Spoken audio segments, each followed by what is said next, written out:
Hello everybody, my name is Star and I am here playing The Beginner's Guide. The Beginner's Guide is a game that just came out on October the 1st, so about 3 days before now, and it's made by the same people or person which made the Stanley Parable, which I only played for the first time recently and I absolutely loved. I played it on stream and I had a really good time, and Oddmaster actually linked me the trailer for this game and it looks really good, and as soon as I knew that it was released, I got it, and I'm going to be playing it for you guys. I'm really excited to be playing this because it seems like quite a immersive game, and I love kind of just immersive exploratory games. So let's jump straight into this, okay? There's no kind of backstory cutscene we've missed at the beginning. We have no clue what's gonna happen. We're just gonna jump in and we're gonna play.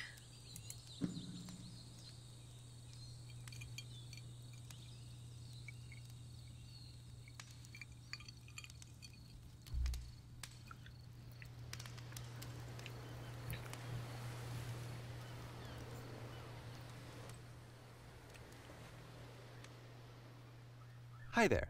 Thank you very much for playing The Beginner's Guide. My name is Davey Reedon. I wrote The Stanley Parable, and while that game tells a pretty absurd story, today I'm going to tell you about a series of events that happened between 2008 and 2011. We're going to look at the games made by a friend of mine named Coda. Now, these games mean a lot to me. I met Coda in early 2009 at a time when I was really struggling with some personal stuff, and his work pointed me in a very powerful direction. I found it to be a good reference point for the kinds of creative works that I wanted to make. So just to start you off, this is, I think, the first game he ever made. It's a level for Counter-Strike. You can walk around here, by the way. And mostly it's just Coda learning the basics of building a 3D environment. But what I like is that even though he starts from the simple aesthetic of a desert town, he then scatters these colorful abstract blobs and impossible floating crates around the level.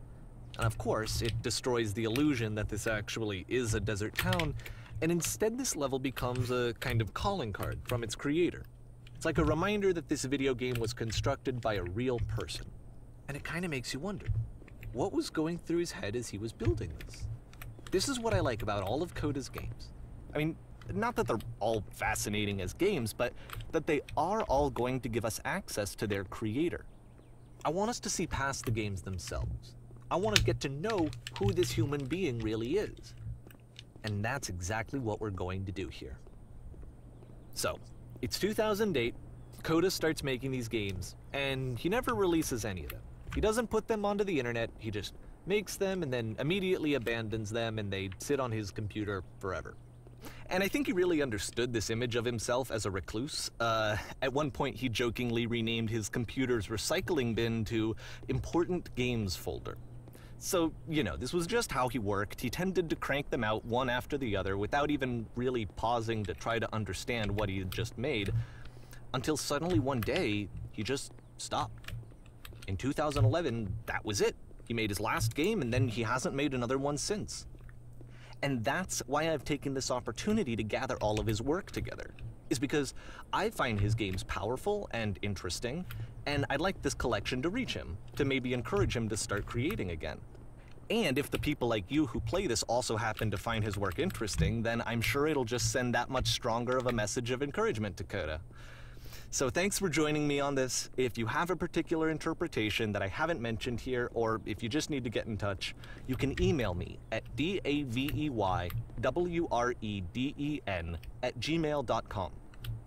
Okay, that's about it for introduction. Let's take a look at Coda's first proper game. As each game is loading, I'll show you— Bruh, hold on. Hold on, slow down. I need to change my There we go. We're good now. Continue. you the date that it was completed. This first one was made in November 2008. Okay. Oh. Oh. There's a hell of a lot of white up there. Oh, but I can't jump any. Okay. Oh! Warning. Whisper machine active. Shift destruction imminent. This game is called Escape from Whisper, and it's one of the more generic games you'll see from Coda. Oh god, okay. Escape from Whisper. Let's go this way. Oh. Let's not. Oh god. Oh god. Oh god. Down here. Alright. Whisper machine. Whisper machine? What is that? Oh. Security call reached. Hostile alien life form inbound. What? It kinda looks like this game was abandoned mid-development. For instance, you have this gun, which you'd think would indicate that there are supposed to be monsters or enemies somewhere, but then clearly there are no enemies anywhere. You can't even reload the gun when you run out of bullets. But ultimately we don't really know. Oh yeah, run out of Coda bullets. thought that actually it was complete the way that it is. And I think that we should talk about his games for what they are, rather than for what they're not. Enemy force neutralized. Begin shoot evacuation. Okay. Dude, can I change the, No, I can't. Okay, I was gonna say, I don't know if I wanted your voice higher, but that's okay. Alright, dude. What's his name? Danny? I love how you can see the bottom of the universe from this room. That's pretty funny. That's pretty funny. I like that glass that there's marks on it. That's pretty cool. But the bottom of the universe, yeah. This way? Or this way? Okay. Alright, I know there's no enemies, like you said, but I'm actually really tense. Oh man, is this a maze? Apparently this space station has a labyrinth on it. Oh, great. Sure, I don't know. There's really no reason for it that I've ever been able to discern, so in the interest of time, I'm just gonna skip you on past it. Oh. What if I wanted to... Or, if you'd really like to solve the labyrinth, you're welcome to do that too. I feel like I'm gonna get lost. I might not. I might not. Let's not. I'm gonna get way too lost. Let's go. Alright. Okay, this is the part that's interesting. Huh. The game has this narrative about the Whisper machine and how it has to be turned off, and then you get to the engine room. Okay, sorry, I got a drink here, so I'm sipping. Oh. Hey, you there, in the engine room. You could save us all. That beam is powering a Whisper machine. We could disrupt it by introducing a great enough heat signature. If your body could stop the beam. It's so much to ask, but for all of our lives, would you do it? Could you give yourself? Yeah. Let's do it. Oh. Let me pause here for a second. Oh. What you just experienced, stepping into the beam and then dying, is probably what Coda had initially intended when he was developing this level. But when he first compiles and plays it, something goes wrong. There's a bug somewhere. And this is what happens instead. Okay.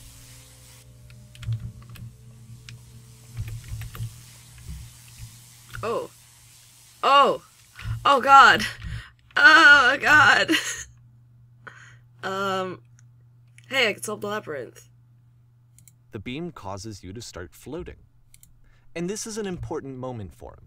Because yes, this is technically a glitch, but Coda identifies something human about it. Like how small it makes you feel in the face of this larger chaotic system. Pretty easy to or solve, this actually. floating could be the afterlife, a peaceful place, juxtaposed against all of the hysteria that you've just had to traverse. I don't even know. I have no idea what he was thinking, but what's clear is that after making this, something lodges itself in his brain. He wants to do more of these really weird and experimental designs. So he stops work on this and moves on to a stream of tiny little games that go in all sorts of directions. Let's go ahead and take a look at the first game he made after leaving this one behind. Okay. Okay, sure. Alright. I like this. This is fun. Oh. Pass is behind her. Oh, it's behind me. That's deep.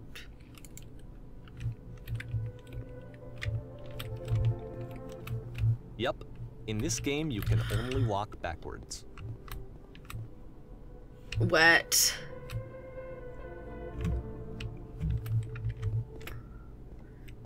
What if I... So it's a short and relatively minimalist experiment combining motion and narrative. It is less advanced than the previous game, but actually it seems to be more focused, more complete. Coda's trying to give it a unique voice rather than simply basing it on a pre-existing trope. Ah. She stops and looks, it becomes clearer. Whoa, okay.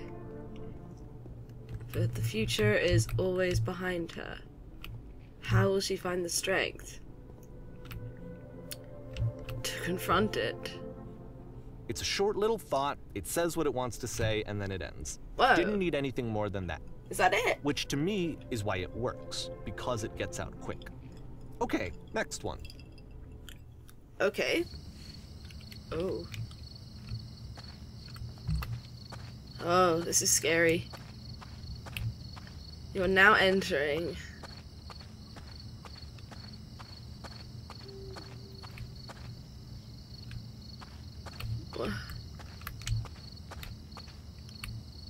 And that's it.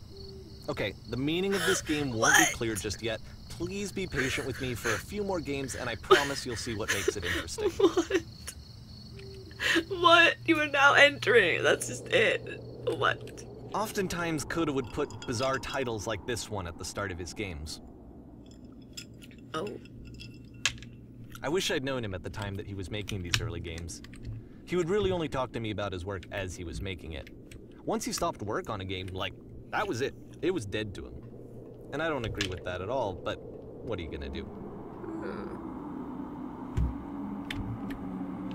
Can't jump off it. Okay. Oh. Once you've been slowed to an absolute crawl, the door at the top of the stairs opens. So why, if Coda's not showing these games to anyone, why bother opening the door at all? Well, to show you, I'm modifying the game here so that when you press enter, it'll bring you back up to full speed so you can enter the door for yourself. Or should I just work for it? No. No, no, no. There's gonna be nothing, isn't there? Oh.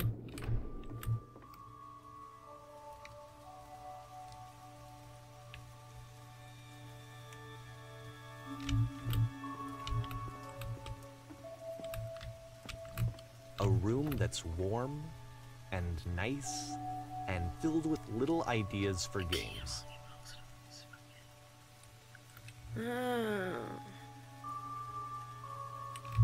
Coda would often tell me that he didn't mind if people thought of him as cold or distant. He said that he knew that he was actually a vibrant and compassionate person, but that it takes time to really see that. This is so cool. It can be Press a very use to slow surrender, climb. press F to pay respects. He was the original press F to pay respects guy.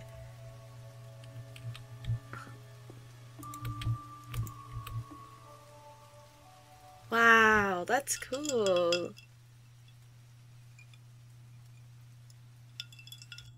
We're walking up those stairs, man. No thanks. Ready, set, fish. What?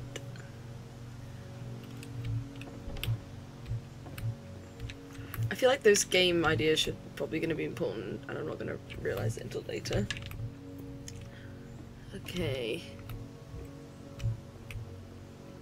Well, this is new for Coda. It's an actual puzzle. Go ahead and see if you can solve it. Oh, goodness.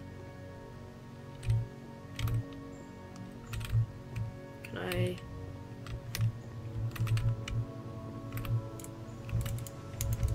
Oh.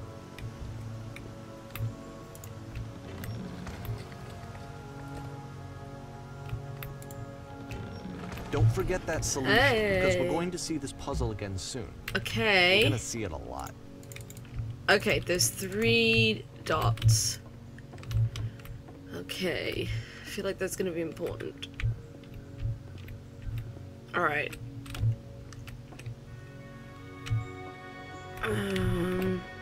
So that seems to be it, right? You walk down a corridor, you solve a puzzle, you get to the end. Simple enough. Nah.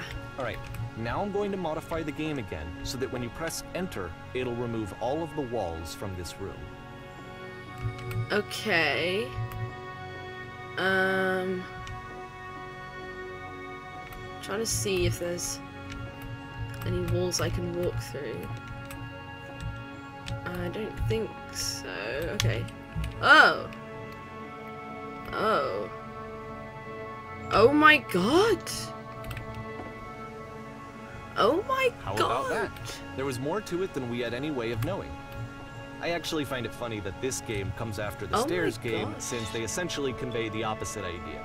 So, in the Stairs game, a dull exterior concealed a rich interior. And then, in this level, a dull interior hides this fantastic outer world. Either way, I think that the point is the same, is that most of the time you don't get to know what you're missing, or even that you're missing anything. That's not your role as a player. So if your role here is not to understand, then what is it? Solve all the puzzles. Wow. Uh-oh. You are now exiting. Aha. So, this, combined with the entering game from earlier, tells us that Coda believes his games are connected somehow.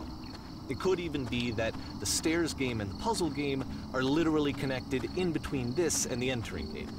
There's a bigger picture that all of his games are meant to play a role in, some larger meaning that we won't be able to grasp until we've seen all of them. And once we have, we can step back and start to understand what exactly that bigger picture is. Okay.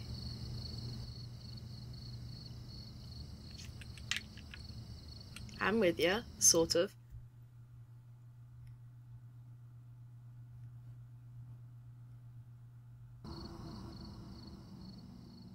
Great and lovely descent. Ooh.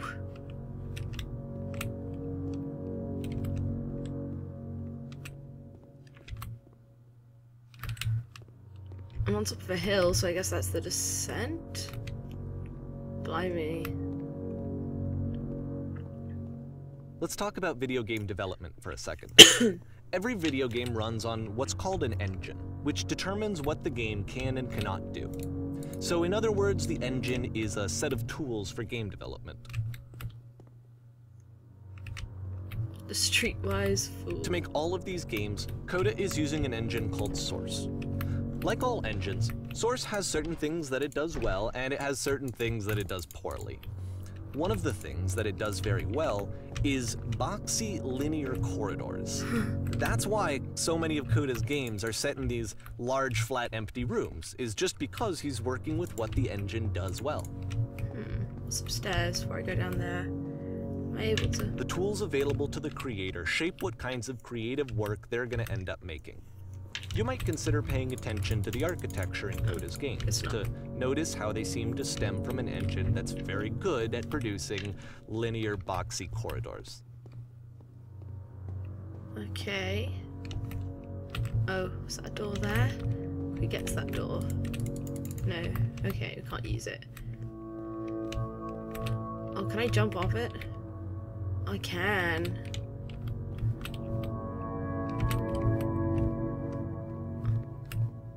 I see, it's the lovely descent.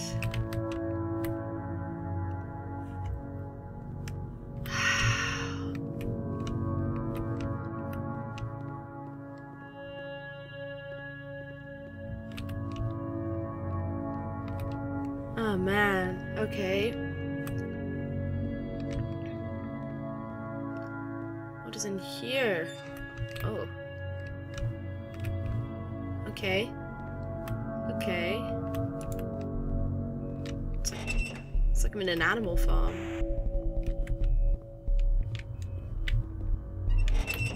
Oh. Interesting. Oh, I'm in a lift. What the hell, man?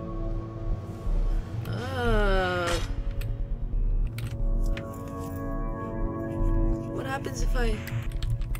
Oh, I can't go that way. Okay.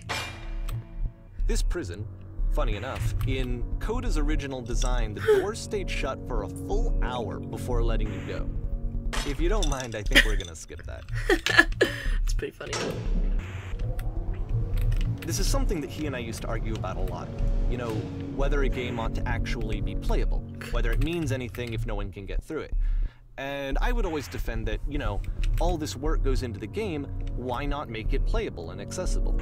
And so we just got into heated arguments over it, and there was one time that after one of these conversations, he went home, and a day or two later, he sent me a zip file entitled Playable Games that was full of hundreds of individual games, each of which was just an empty box that you walked around in and nothing else. Huh. Believe me, I played every single one of those just to find out if there was like a gag hidden somewhere. There wasn't. Oh. Oh, it's the 3 dots again. It's 3 dots again. I remember those. I remember 3 dots. Oh, the door It's the puzzle. puzzle again, with the exact same solution as the last time.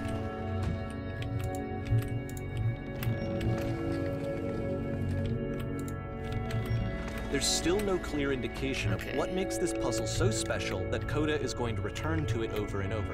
But I promise I'll share with you my interpretation very shortly. Ah.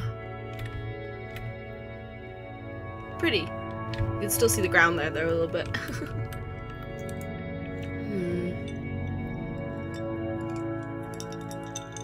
I guess the long corridors and things like that with this game, he wants you to go somewhere, he wants to lead you somewhere.